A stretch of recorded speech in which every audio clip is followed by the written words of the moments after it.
Сәлем достар, бүгін біз ғарыш жайында айтатын боламыз.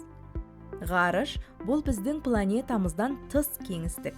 Ол жерден өте биіктен басталады. Көз жетпейтін шегі жоқ әлем сияқты. Жердің үстінде алдымен аспан бар, ал одан әрі тыныш та терең ғарыш. Ғалымдар ғарыш жер бетінен шамамен 100 шақырым биіктікте басталады дейді. Осы жерден кейін ауа сирей береді, ал бірте-бірте мүлдем жоғалады. Жерді айнала атмосфера қоршап тұр.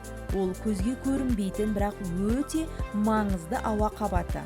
Атмосфера жерді күннің ыстығынан да, ғарыштан ұшып келетін ұсақ тастардан да қорғайды. Сол атмосфераның арқасында біз тыныс аламыз, өмір сүре аламыз. Ал ғарышта ауа жоқ. Сондықтан ол жерде адамдар тек зымыранмен және арнайы киіммен ұшады. Ғарышта күн жарқырап тұрады, жұлдыздар жымыңдайды, ай жерді айналып жүреді.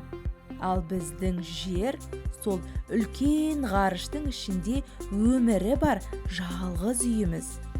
Ғарыш үнсіз, кең және сырға толы әлем. Ол бізді әрдайым таң қалдыруын тоқтатпайды. Достар, егерде сендерге осы шығарылым ұнаған болса, лүпіл басып, комментарий жазып, каналға жазылуды ұмытпаңыз.